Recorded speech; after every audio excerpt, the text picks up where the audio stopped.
Supreme court ने पूरे देश को गुमराह कर रखा है। पिछले 1 साल हो गए।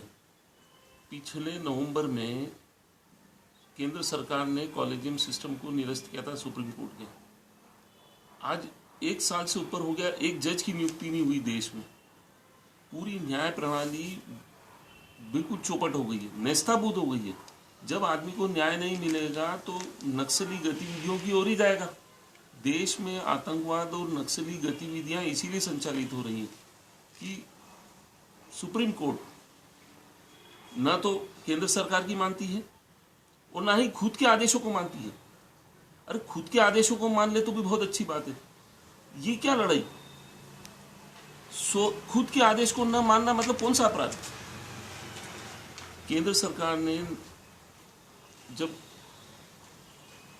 कॉलेजियम सिस्टम को कैंसिल किया था, उस दिन सुप्रीम कोर्ट के खिलाफ यह दिया था कि नहीं, उसमें एक कमीशन गठित होगा, उसमें चीफ जस्टिस होगा, चीफ जस्टिस के साथ 2 जज होंगे सुप्रीम कोर्ट के, फिर केंद्रीय विधि मंत्री होंगे और 2 सम्मानित सदस्य होंगे देश के। जब ऐसी स्थिति, नामजद सदस्य होंगे जो बिल्कुल ख्याति प्राप्त है, जब एक ऐसा कमीशन बना था तो फिर केंद्र सरकार ने जो आयोग गठित किया था नियुक्ति का, जजों की नियुक्ति का, उस पर भी सुप्रीम कोर्ट ने सहमति नहीं दिखाई। जब सुप्रीम कोर्ट सहमति कहां दिखाएगा? सुप्रीम कोर्ट ने 1981 के केस खोल दिए, 1981, 1998 इनके केस खोल देना मतलब कितना बड़ा अपराध है। देश की जनता को गुमराह करने के लिए आप 1981 का हवाला दे रहे हो कि उस समय की तत्कालीन सरकार ने ऐसे ऐसे पत्र जारी किए थे, ऐसे ऐसे किए थे। अरे आज की बात की जाए, आयोग गठित हुआ था 2014 में और आप केस निकाल रहे हैं 2000 मतलब आज से 1981 के केस निकाल रहे हैं, 1998 के केस निकाल रहे हैं। तो ये कहाँ की वो है? आपको केस लाना था तो जब आयोग गठित हुआ उसके बाद के कुछ नॉर्म्स लाने थे। सुप्रीम कोर्ट ने कहा ठीक है, संविधान संसदीय बेंच है उनकी 5 सदस्यों की, उन्होंने कहा कि हाँ हम इस आयोग की निरस्त करेंगे। इस आयोग को निरस्त जो केंद्र सरकार ने वो किया है, उसका मापदंड क्या था? निरस्ती का मापदंड ये था कि जो आयोग गठित हुआ है वो सुप्रीम कोर्ट की स्वतंत्रता को क्या कर रहा है? हनन कर रहा है। बस एक लाइन। संविधान पीठ के जो मुख्य जज थे जिन्होंने फैसला दिया, खेकर साहब, जो भी जज हैं, उन्होंने कहा कि भाई हम इसलिए इसको केंद्र सरकार ने भारत सरकार ने जो आयोग गठित किया उसको हम इस बात के लिए निरस्त करें कि वो हमारी स्वतंत्रता पर हनन है। स्वतंत्रता पर हनन है इसका मतलब क्या? कि कहीं ना कहीं सुप्रीम कोर्ट ये चाहती थी कि भारत सरकार का कोई भी नुमाइंदा हमारी जजों की नियुक्ति में हस्तक्षेप नहीं करे। ठीक है, आपने अपनी पिटीशन को आपने जनहित याचिका लगवा ली, आपने सब कर लिया, हमने मान लिया कि सुप्रीम कोर्ट ये कहती है कि जजों की नियुक्ति जो भारत सरकार ने आयोग गठित किया था वो उनकी स्वतंत्रता को हनन करता है। इस फैसले को हुए 16 अक्टूबर 2015 को उन्होंने इसको बदल दिया, इस फैसले को बदल दिया। जब इस फैसले को बदल दिया सुप्रीम कोर्ट ने, तो सुप्रीम कोर्ट ने 16 अक्टूबर 2015 के बाद 3 बार सुनवाई करी। एक बार सुनवाई करी 3 नवंबर 2015 को, फिर सुनवाई करी 19 नवंबर 2015 को, और ये तीसरी सुनवाई उन्होंने कर दी 16 दिसंबर 2015 को। मेरा ये कहना है कि जब सुप्रीम कोर्ट ने केंद्र सरकार के जजों की नियुक्ति आयोग का जो था उनका प्रस्ताव था उसको निरस्त कर दिया, संविधान संशोधन हुआ था उसको निरस्त कर दिया, और उसकी मूल शर्त ये थी, निरस्ती की शर्त दी थी कि सुप्रीम कोर्ट की स्वतंत्रता का जो हनन हो रहा है, उनके अधिकारों का हनन हो रहा है। तो मेरा एक विचारणीय प्रश्न ये है कि जब सुप्रीम कोर्ट ने उस संविधान संशोधन को निरस्त कर दिया और उसका मूल आधार ये था कि हमारी स्वतंत्रता को हनन हो रहा है, आप हमारे अनाधिकृत हस्तक्षेप कर रहे हैं, ठीक है, तो फिर मेरा ये कहना है कि सुप्रीम कोर्ट 3 बार सुनवाई जो कर चुकी है, बार बार संविधान पीठ क्यों कहती है कि केंद्र सरकार सहयोग करे, केंद्र सरकार प्रस्ताव बुलाए, केंद्र सरकार जजों की नियुक्ति में कोई प्रावधान, वो प्रोसीजर बनाए, मेमोरेंडम ऑफ प्रोसीजर बनाए। ये क्या दोहरी चाल? जब तुमने कह दिया कि हमारी स्वतंत्रता का हनन हो रहा है तो तुम खुद बनाओ ना। सुप्रीम कोर्ट खुद क्यों नहीं बनाती है अपने मेमोरेंडम ऑफ प्रोसीजर? ये तो दुविधा वाली बात हो गई। एक तरफ तो तुम केंद्र सरकार को वहां हराते हो सुप्रीम कोर्ट में और कहते हो कि नहीं नहीं नहीं हमारी स्वतंत्रता का हनन हो रहा है, और आज वही सुप्रीम कोर्ट कहती है कि नहीं, मेमोरेंडम ऑफ प्रोसीजर केंद्र सरकार बनाए। तो ये कहां तक संभव है? ये कहां तक संभव है? हमारा ये कहना है कि अगर सुप्रीम कोर्ट हारती है, अगर सुप्रीम कोर्ट हारती है तो वो अपने मापदंड बना सकती है। यहां तो जीती है ना सुप्रीम कोर्ट और केंद्र सरकार को हराया।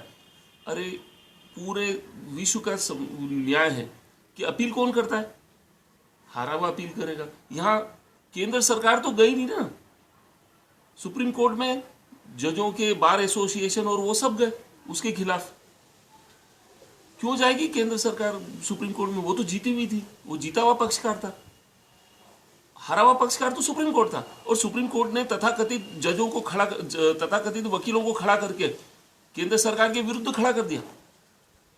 जब केंद्र सरकार के विरुद्ध पक्षकार बनाया, वकील खड़े हुए, सुप्रीम कोर्ट के वकील हुए, पिटीशनें खड़ी हुई, और आपने 1981 के फैसले खोल दिए। 1981, 1990, 1998 और इतने पुराने केस को खोल दिया आपने और उसको आधार बना दिया, और आधार बना के आपने केंद्र सरकार का जो पैनल था, जज नियुक्ति के पैनल, उसको निरस्त कर दिया। ठीक है, आपने निरस्त कर दिया, आपके अधिकार क्षेत्र में था, लेकिन इसके बाद क्या? तब आप क्यों नहीं जगे? तब सुप्रीम कोर्ट के वकील क्यों नहीं जगे? जब पिटिशनर क्यों नहीं जगे? जब राष्ट्रपति उस पर हस्ताक्षर करने रहे थे, हस्ताक्षर करने के पहले आप जगते? आपने तो राष्ट्रपति की अवमानना कर दी, राष्ट्रपति के पद की, आपने राजपत्र की अवहेलना कर दी। ये चैलेंज कैसे हो सकता है? चलिए, आपने वो भी, राष्ट्रपति को भी शून्य कर दिया, आपने केंद्र सरकार को भी शून्य कर दिया। लेकिन हमारा एक प्रश्न है कि जब आपने 16 अक्टूबर को फैसला दे दिया, 16 अक्टूबर को जब आपने फैसला दे दिया कि हम केंद्र सरकार द्वारा प्रस्तावित जज नियुक्ति आयोग को कैंसिल करते हैं, उसका आधार एक ही था कि हमारी स्वतंत्रता को हनन होता है। ठीक है, आपकी स्वतंत्रता को हनन होता है। फिर आपने 3 बार अलग अलग सुनवाई करके देश को गुमराह क्यों किया? राष्ट्रपति को गुमराह क्यों किया? केंद्र सरकार को क्यों गुमराह किया? आज पूरा देश हतप्रभ है कि एक तरफ तो आप कहते हो कि हमारी स्वतंत्रता को हनन हो रहा है, फिर वही दूसरी तरफ कहते हो कि भारत सरकार मेमोरेंडम ऑफ प्रोसीजर बनाए। जब पहले ही बना रही थी तो तुमने उसको निरस्त क्यों किया? वहां अब आप बार बार 3 बार आपने कह दिया।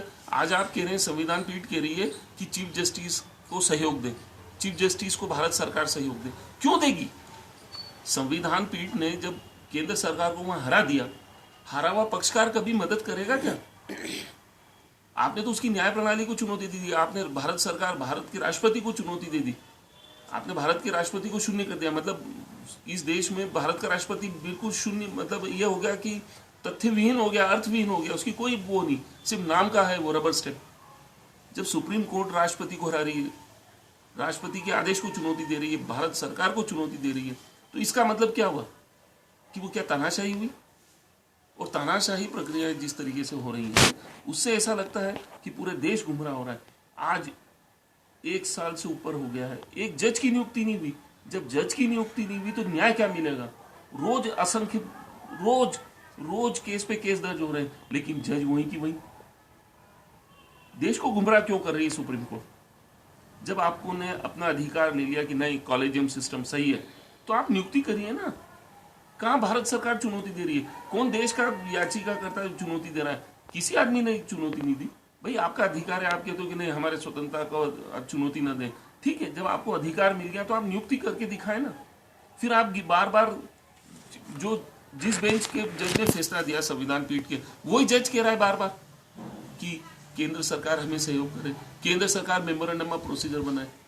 जब ऑलरेडी उसने 1998 का जो फैसला था, 1981 का जो फैसला था, क्या गड़े मुर्दे उखाड़े हैं सुप्रीम कोर्ट ने अपने कॉलेजियम को बचाने के लिए? 1981, जबकि कॉलेजियम बना ही 1998 में। और आप गड़े मुर्दे उखाड़ रहे हो 1981 के, जब गठित हुआ उससे पहले कि आपको आधार देने की जरूरत क्या थी केसेस की? मतलब देश को गुमराह किया जा रहा है, न्याय प्रणाली को गुमराह किया जा रहा है। और आपको जब सब अधिकार मिल गए, आज हम जनता बेवकूफ बन रही है। भारत सरकार कहती है मेमोरेंडम ऑफ प्रोसीजर के लिए जनता से सुझाव मंगाए। सुप्रीम कोर्ट जनता से सुझाव क्यों नहीं मंगा देती? सुप्रीम कोर्ट सीधे क्यों नहीं हमसे मांगे कि आपकी क्या इच्छा है?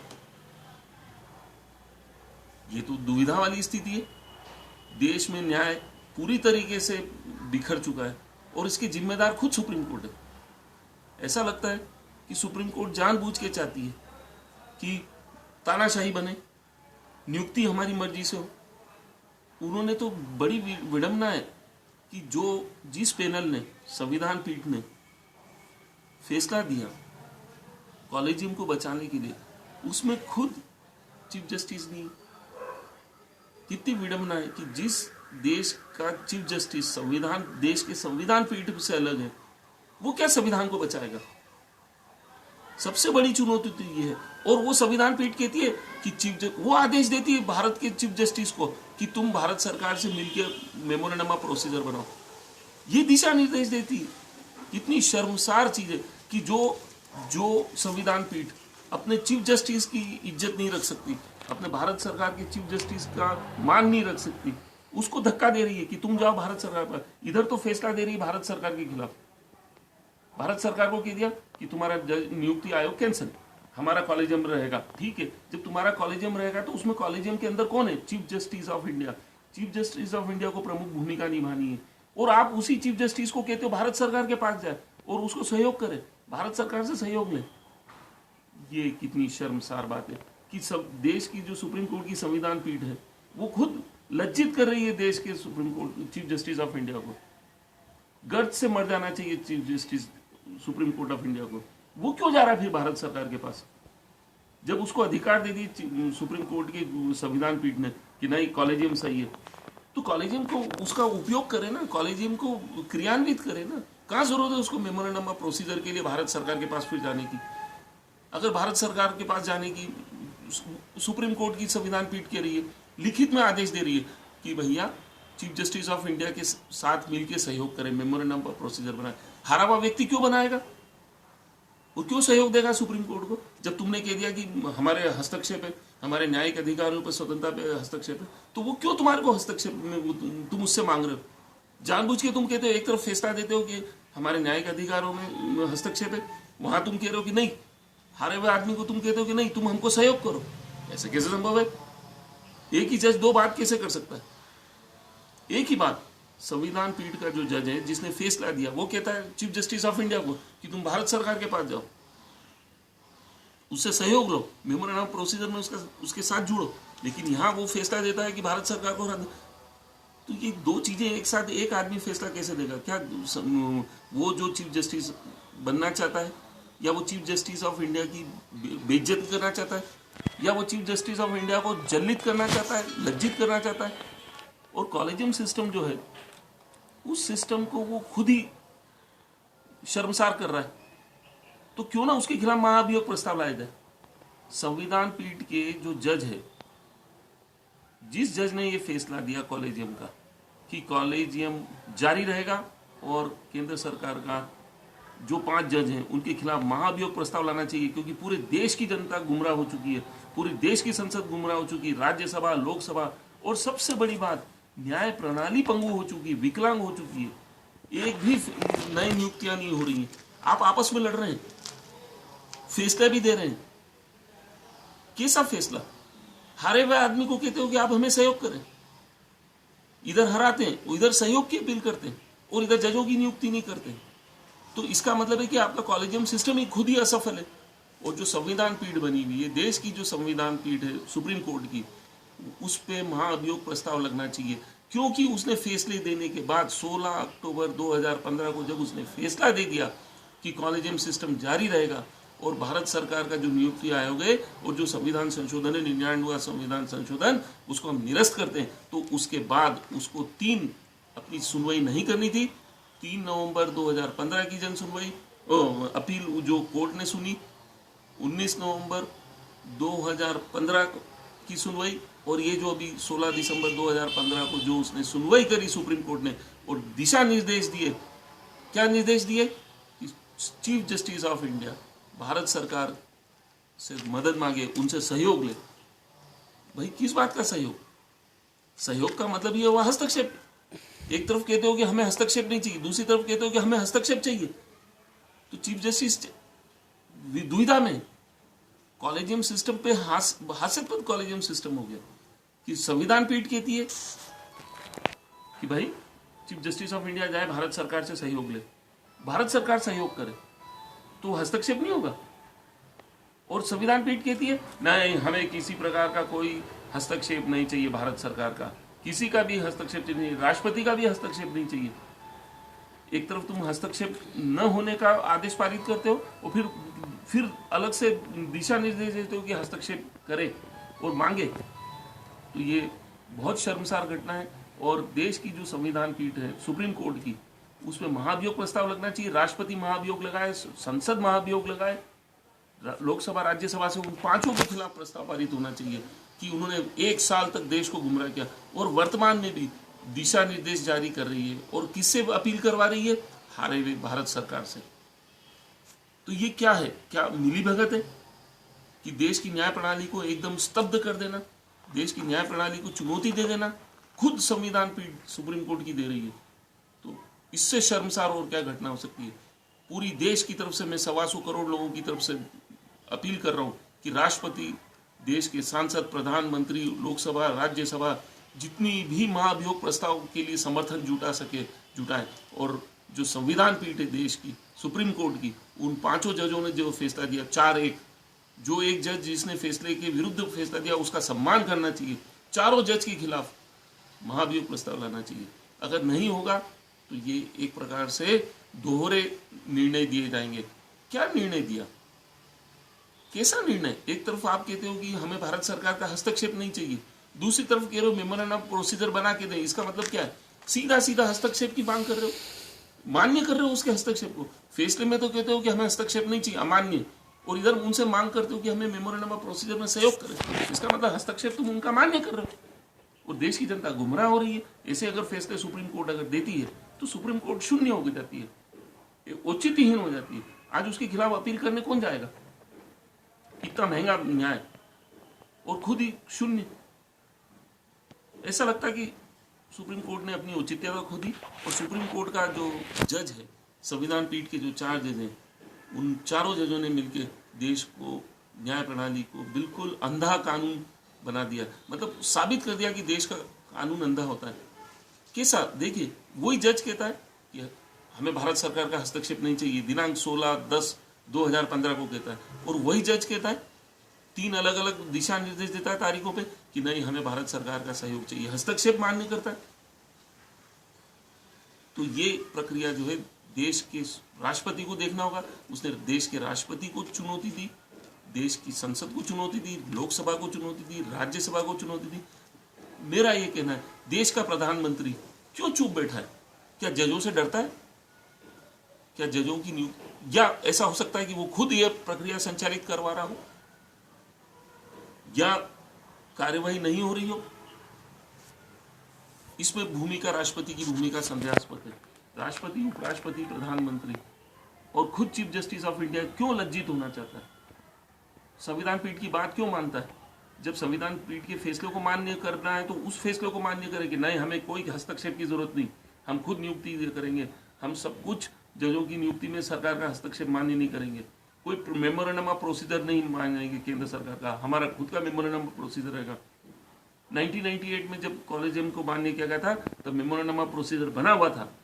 आज मेमोरेंडम ऑफ प्रोसीजर को ही आप चुनौती दे रहे हैं और उसको निरस्त किया। जब निरस्त किया तो फिर भारत सरकार से आप मेमोरेंडम ऑफ प्रोसीजर क्यों मांग कर रहे हैं? आज सुप्रीम कोर्ट शून्य हो चुका है, सुप्रीम कोर्ट हास्यास्पद का पूरा विश्व देख रहा है। और इसका एकमात्र कारण है, अगर सुप्रीम कोर्ट ने इसी तरीके से दिशा निर्देश दिए तो देश में आतंकवाद, नक्सलवाद, सांप्रदायिकवाद उसी के कारण फैलता नजर आएगा। मैं चुनौती देता हूं सुप्रीम कोर्ट को कि देश में जो फैल रहा है आतंकवाद, देश में जो सांप्रदायिकवाद फैल रहा है, देश में जो जिस प्रकार से अनैतिक कार्य हो रहे हैं, राष्ट्र विरोधी कार्य हो रहे हैं, उसका जिम्मेदार सुप्रीम कोर्ट। सुप्रीम कोर्ट की संविधान पीठ के जज जिम्मेदार हैं और चीफ जस्टिस ऑफ इंडिया जिम्मेदार है। पूरे देश को गुमराह कर रखा है।